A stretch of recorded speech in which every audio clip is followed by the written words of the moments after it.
To TRT World, coming to live from Istanbul. I'm Per Nyberg with our continuing coverage of the war on Iran. It is now 6:30 a.m. in Iran, about 2.5 hours after what appears to be some form of ceasefire between Israel and Iran, as announced by Donald Trump. Now, the U.S. president posted earlier that a complete and total ceasefire had been fully agreed by both sides. Then Trump first got on the phone with Netanyahu to get Israel to agree, and then he asked Qatar for help to get Iran to agree following the Iranian missile strike on a U.S. base on Qatar. Now, Trump wrote on social media, it has been fully agreed by and between Israel and Iran that there will be a complete and total ceasefire for 12 hours, at which point the war will be considered ended. Officially, Iran will start the ceasefire, and upon the 12th hour, Israel will start their ceasefire, and then upon the 24th hour, an official end to what Trump called the 12-day war will be saluted by the world. Meanwhile, Iran's Foreign Minister Abbas Araghchi denied that there is an agreement on a ceasefire, and in a post on X, he wrote that as Iran has repeatedly made clear, Israel launched the war on Iran, not the other way around, and as of now, there is no agreement on any ceasefire or cessation of military operation. But then, in another post after around 4 a.m. Tehran time, Araghchi suggested that the ceasefire had indeed started, writing that the military operations of our powerful armed forces to punish Israel for its aggression continued until the very last minute at 4 a.m. So a lot of different details here, a lot to unpack, but we have our correspondent standing by for us. Yusuf Jalali is in Tehran, Selena Downs is in Washington, D.C. But let's start now with Mohammed Al-Qasim, who's live for us in Tel Aviv. Good morning, Mohammed. We've been hearing about sirens and alarms going off in Israel this morning. In spite of all these indications of a possible ceasefire, what's the status right now? Well, the Home Front Command just issued a statement giving the all-clear sign that people can leave shelters and protected areas, but that happened after two barrages of missiles targeted Israel. Sirens were supposed to, or pretty much blanketed the entire country, even though we didn't hear it the first time. The air raid alerts came out, but we heard it the second time. Interestingly, it was small in numbers. According to Israeli military, only 4 missiles have been detected, but we are getting credible reports that one of those missiles had direct impact in southern Israel, in the city of Beersheba, targeting and hitting one building, a 7-story building. Smoke can be seen in that area in southern Israel, but also central Israel saw air defense systems activated, several intercepted, working in the skies over Tel Aviv and the greater Tel Aviv area. Israeli radio saying that Iran is trying to score a final blow before the ceasefire deal takes effect in about 55 minutes from now, local time, 7 a.m. local time. Israeli Prime Minister has been huddling with his security cabinet for the last few hours, discussing the ceasefire deal before issuing a public response, public statement on the ceasefire deal, given that he has spoken, according to Israeli media, to President Donald Trump on Monday, and he agreed to a ceasefire agreement as long as Iran holds its fire. Also, his confidant and Minister of Strategic Affairs, Ron Dermer, spoke with the U.S. Secretary of State, Marco Rubio, and he said that Israel is ready for a ceasefire deal. All this is taking place as rhetoric throughout Monday, late into the evening in Israel, were positive that a deal may be in the making, only because Israel has achieved all it can achieve in Iran. And here we're talking about eliminating the threat of nuclear and ballistic missiles, even though Israel went beyond those stated objectives on the first day of its attack on Iran. At this point, we're still taking to the cameras to speak to the Israelis and giving Israel's position on this ceasefire deal. That's all we're waiting for at this point is some sort of statement from the Prime Minister's office. He has instructed his ministers not to give any public statements regarding the ceasefire agreement. There is a gag order, so not to spoil any chance of its success. So the all clear sign is on. There has been no casualties, well, let me take that back. According to Israeli medics and Channel 12, there are several injuries in the city of Beersheba in southern Israel as a result of a missile having direct impact in one of the buildings. That's the building I mentioned earlier, 7-story building. So that's the latest from here. At least 4 missiles launched from Iran on southern Israel.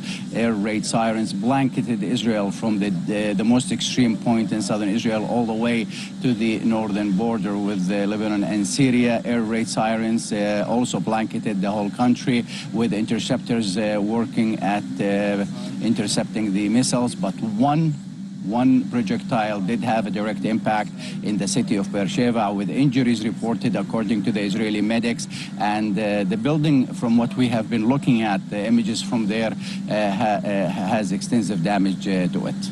Fair?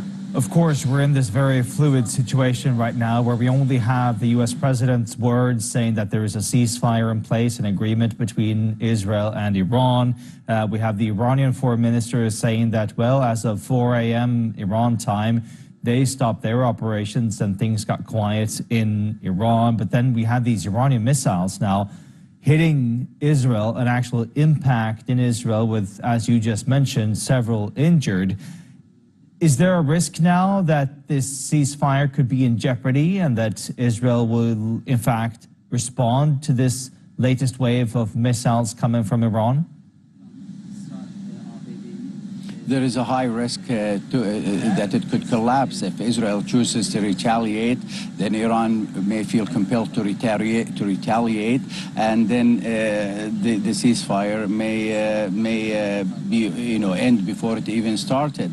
We're still about 50 minutes before it officially takes effect at 7 a.m. local time. But with the latest barrage of missiles, and now if there is any casualties in southern Israel where the one missile had a direct impact, then Israel will definitely retaliate, and then we'll have to wait and see if Iran will retaliate to the retaliation of Israel.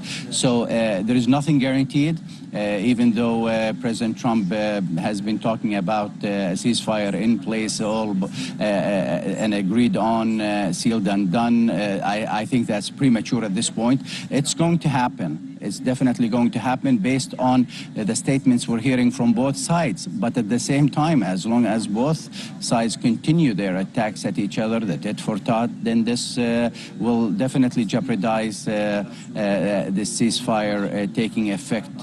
But at this point, it still hasn't taken effect officially. We still have about 50 minutes before it does take effect here in Israel, 7 a.m. local time. Here is another alert on our phones that indicates that another barrage of missiles is on the way. What? Another alert. Can you read it, Mohammed? What does it say? We should be hearing. It's basically it's alerting people that that the Israeli military detected another salvo of missiles launched from Iran. So normally this alert comes on the phone first, then within a few minutes the air raid sirens are activated, and about 5 to 10 minutes they will witness the arrival of these. The number of missiles is extremely small in terms of numbers. We're not talking about dozens here like what we've seen in past days. 4 at this morning, that's what we're getting from Israeli military. Okay, let me just update you very quickly, Per. Yep. According to Israeli media, one person was killed, killed and 6 others wounded as a result of a direct impact of a missile at a building in Beersheba in southern Israel. All right, 1 person killed, 6 injured. That's an update from Israel. Thank you so much, Mohammed Al-Qasim, live for us in Tel Aviv. We're going to come back to you, of course, if things develop and you start seeing those missiles coming over the skies of Tel Aviv. And just to sort of, for context here for our viewers, because I want to make sure that we all understand the timeline here. Mohammed is talking about a deadline, which is 4 a.m. GMT. That is, if we take into account the ceasefire that was announced by U.S. President Donald Trump, because he posted on social media that in 6 hours' time, and that was at 22 GMT, he said in 6 hours' time, we're going to start seeing a ceasefire from Iran, that Iran is going to start their ceasefire at 4 a.m. GMT, and then 6 hours later, at the 12th hour, Israel will start its ceasefire. Now, there's another timeline here in play, and that is a timeline outlined by Iran's foreign minister. He's been tweeting saying that starting at 4 a.m. local time, Iranian time, that is midnight 30 GMT, that is when they stopped seeing. One of them was a direct hit with at least 1 person killed now. So, of course, it looks like these timelines are very fluid. And it's a very, very fluid situation, whether or not there's a ceasefire in place, whether or not Israel is going to respond to this latest attack from Iran. And there's still no word from the Iranian foreign minister either regarding this latest attack. Let's head over now to Tehran, where I believe we have our correspondent standing by for us.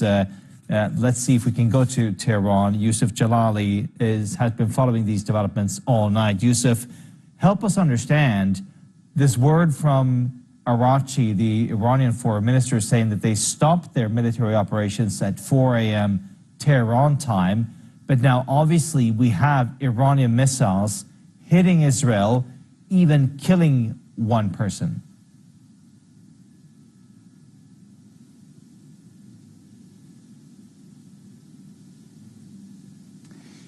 Well, of course, the Islamic Republic has been repeating this line over and over that the Israelis started this, but we're the ones who are going to end this. And they were not willing to see that the Israelis started and ended this war. So Iranian state TV has been broadcasting this statement, what they call the victory statement, a declaration that the ceasefire was not imposed on Iran, or even it was not a mutual ceasefire, but a ceasefire that was imposed by Iran on Israel. Of course, essentially this statement is claiming that following the Iranian missile strikes against Al Udeid air base in Qatar, then Trump rushed and then reached out to Iran asking and pleading, issuing a pleading request, that's put by that statement, asking Iran for a ceasefire. So that's what the Iranians are talking about. They're saying that they did not give in to this ceasefire. It was not actually asking for this ceasefire. It was the Americans and it was the Israelis who are now asking for a ceasefire. And of course, following that pressure mounted on the Iranian government by the hardliners, we saw a drastic shift in tone. Of course, we saw Araghchi, how Araghchi took to social media and announced indirectly implying that a ceasefire has actually taken effect. And then all of a sudden we see that that statement is now saying that the Iranians did not ask for a ceasefire and that the Israelis were forced following the powerful Iranian strikes those strikes forced the Israelis and the Americans, especially following that missile strike against the American air base, those people in America and Israel to come and reach out to Iran and ask for a ceasefire. So that is Iran's line since the beginning. They have been talking about the fact that it's going to end dangerously for the Israelis because they started this flame of war, but it's the Islamic Republic that's going to end it. Well, that is, of course, a different narrative from what U.S. President Donald Trump posted on social media just about an hour ago, where he basically said that it was Israel and Iran who came to him asking for peace right now. But you're reporting now that apparently in Iranian media, it's being described as them coming, or rather Trump coming to the Iranians and pleading for a ceasefire. So, of course, different competing narratives here at this very moment. But I'm wondering, has there been any kind of official response from Khamenei, from the very, very top, about this possible ceasefire?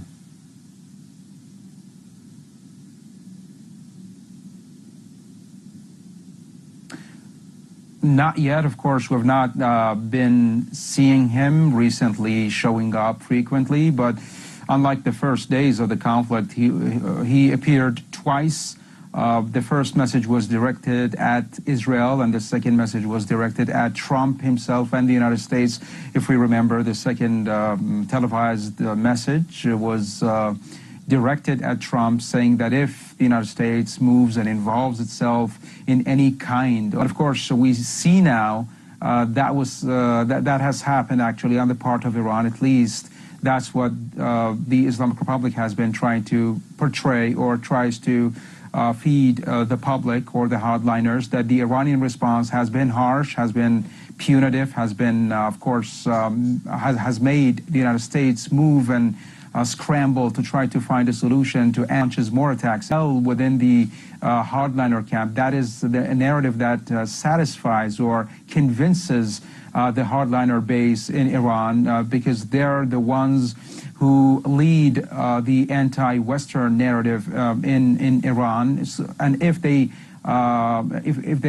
think that the Islamic Republic has not shown enough force to the Israelis, to the Americans, then they're not going to be satisfied. And that is why we see that this pivot from a ceasefire that seems to be a windfall ceasefire to a ceasefire that has been imposed upon the Israelis and the Americans. All right, that's Yusuf Jalali live for us from the Iranian capital, Tehran, this morning. A morning where things are moving very rapidly. There are reports of more Iranian missiles on their way towards Israel. We're keeping a close eye on the skylines above Tel Aviv this morning. We have had a report from our correspondent Mohammed Al-Qasim in Israel about at least one person who died in the latest Iranian missile strike on Israel. And rather, there are more reports of more incoming Iranian missiles this morning. So both a war with weapons, but there's also a war with words, competing narratives. We heard about that victory statement being broadcast in Tehran, in Iran this morning, claiming that it was the United States who came to Iran asking for peace. And then we have Donald Trump saying, well, in fact, it was Israel and Iran who came to him asking for peace. Let's go to Washington, D.C. now and bring in Selena Downs, who joins us live from Washington. Good morning, Selena, or rather good evening there where you are. Help us understand these competing narratives, and what is the main narrative that you guys are hearing there in the U.S.?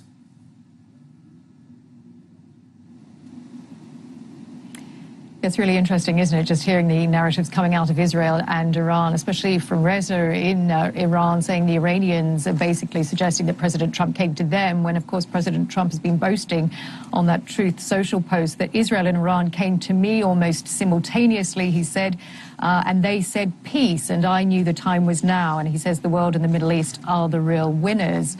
And certainly there's been a suggestion that in the hours following the U.S. strikes on Iran's nuclear facilities, that Trump and his inner circle spent those hours on the phones, a sort of flurry of diplomatic phone calls. President Trump apparently reaching out to the Israeli Prime Minister Benjamin Netanyahu, J.D. Vance, the Vice President, the Secretary of State Marco Rubio, and Trump's envoy, Middle East envoy Steve Witkoff, working the phones and reaching out to the Iranians. Of course, it was Witkoff. The round of talks stalled, and here we are. But President Trump really trying to paint himself as the peacemaker, if you like. And remember, he did the same thing with India and Pakistan a few weeks ago when they were apparently on the brink of war, of armed conflict, two nuclear-armed countries. And he suggested that he managed to bring them to the negotiating table and broker a ceasefire through a trade deal. And here he is again boasting that he is the deal maker. He certainly is congratulating both countries, saying that the conflict could have gone on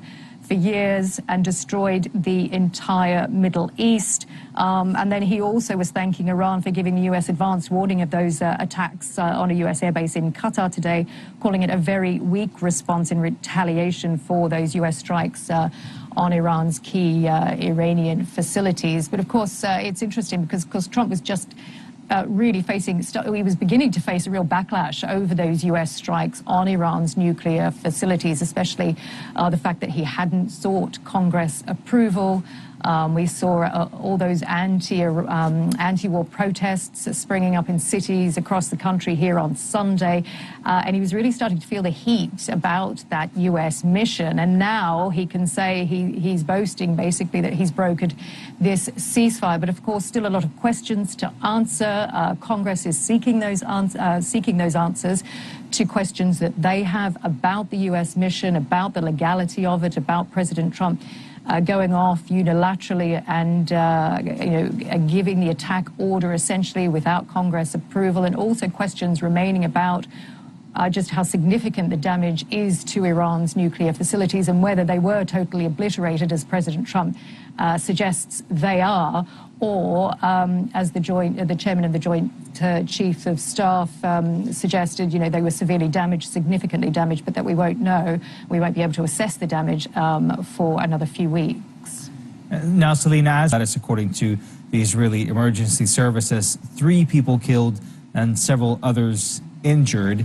And that is, 5 hours or something away after that post by Donald Trump saying that, there's going to be a complete and full ceasefire and that both parties have agreed on that.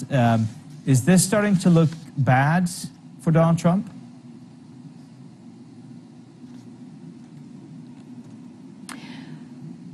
I mean, it's difficult to tell. We'll have to see in the coming hours. Certainly he has this conflict, in fact, dictating U.S. foreign policy. And he was certainly beginning to feel some heat over this U.S. mission, although he praised the mission and everybody was applauding the U.S. military and the way the armed forces carried out that mission. He was starting to face some serious questions just over the constitutionality of it and whether or not he was going off as this authoritarian president, which a lot of people are accusing him of being. Certainly, the Democrats were suggesting that he had further inflamed tensions in the Middle East by striking Iran's nuclear facilities. But then, of course, he's had a lot of support from within Republicans as well, suggesting that, he's done America a favor and indeed the world by degrading and destroying Iran's nuclear capabilities. As far as the ceasefire goes, we can only go on what President Trump's word is at the moment and what he believes that he has managed to broker between Israel and Iran. But of course, the coming hours will be critical to ensure that neither side violates that ceasefire, if indeed that is what they have agreed to do. All right, Selena Downs, line for us from Washington, D.C. Thank you so much, Selena. And we are still keeping a very close eye on the skyline above Tel Aviv there in Israel, following those reports of another wave of Iranian missiles heading towards Israel. The latest update there as well, 3 people killed in the latest Iranian missile strike in the city of Beersheba, where there was, in fact, a direct hit. Let me bring in our next guest on this topic, Rami Khoury. He is a distinguished public policy fellow at the American University of Beirut. He joins us live from Boston, Massachusetts. Very good to have you on the program. Help us understand this current situation where you have Donald Trump boasting to the world on Truth Social, saying that there is a ceasefire in place the war is over.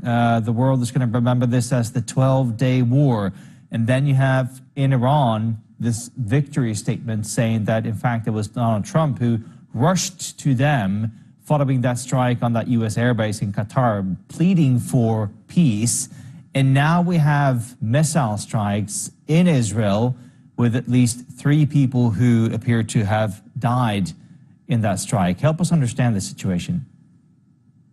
Well, the first thing we can understand is that social media is not a very good platform to use to negotiate a peace between 2 very fierce adversaries, Iran and Israel, and especially when the would-be mediator is trying to win a Nobel Peace Prize or to be named Time Magazine's Man of the Year. So this is part of the personality of Donald Trump. It's also part of the contradiction that the U.S. foreign policy has to deal with, that it is committed by law, congressional law, to keep Israel stronger than all of its foes in the region, Arab or Iranian or others. And at the same time, it's trying to be friendly with the Arab Gulf states, to make deals, and try to be a mediator to bring more peace to the region so that business can flow and everybody can benefit.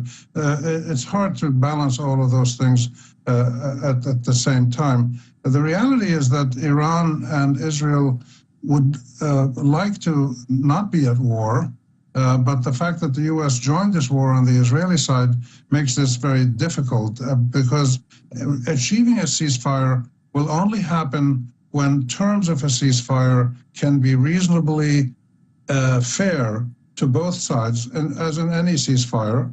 And the Israelis don't want a fair ceasefire. We saw this in Gaza. They want to dominate the region. They want to be the signal caller. The dominance of Israeli sovereignty and security over the sovereignty and security of all the other countries in the region has pretty much achieved this with all the Arab countries. Turkey and Iran are the 2 that it has not done that with, because those are big, strong, ancient countries. So there's a lot of really difficult dimensions to this, but I think the core issue is the unwillingness of Israel to make the kind of concessions to bring about an equitable peace that's fair to Iran and fair to Israel at the same time, because that's the only kind of ceasefire or peace that will last. Same in the Palestine-Gaza situation as well. So you're talking about concessions on the Israeli side. We've only so far heard about concessions from the Iranians, that they have to give up their nuclear program. They can't enrich uranium in their country. What kind of concessions are you looking for from the Israelis? The main concession is that Israel should accept to abide by international law and UN resolutions and pertinent agreements like the Non-Proliferation Treaty, the IAEA inspections and things like that. Iran cannot possibly make a ceasefire or peace agreement. I mean, peace agreement is further down the road, but to end the fighting and negotiate a permanent good relationship cannot possibly be done by Iran unless it is allowed to enrich uranium for peaceful purposes in Iran or in some combination of a consortium in the region. And this is what the arrangement was before with the JCPOA consideration. The second one, which is a derivative of that, but more quietly behind the scenes, Israel has to give up the idea that its security and sovereignty and interests are to have priority with World War II, when the United States took over from Great Britain as the patron imperial power supporting Israel. And the Americans have done this consistently. They've always leaned to the Israeli side. This has to end in a way that is fair to Israel and to all the other Arab countries. The Arab peace plan is an expression of the willingness of all the Arabs and 51 Muslim countries, I think, to live peacefully with a Jewish majority state of Israel if it lives peacefully with a Palestinian state, and of course ends the genocide in Gaza right now. So there are ways to do that, to make Israel feel safe and secure, and at the same time have the Palestinians achieve their national rights, and all the other countries in the region, Lebanon, Syria, many countries have qualms. None of them are catastrophic for Israel or an existential threat. And of course, any kind of ceasefire or a peace negotiation is going to have massive international support and participation. Initially, the U.S. is running this show, but eventually, for a longer-term peace and the end of conflict, there has to be participation by other people. So really, the sovereignty of Iran and, by extension, all of the other states in the region is one of the things that's really at stake here. And the Iranians are willing to make the kinds of demands that are made on them to reduce... Corey, we're going to have to leave it there, I'm afraid. But thank you so much for taking the time to talk to us here on TRT World, where we're still following the news regarding this possible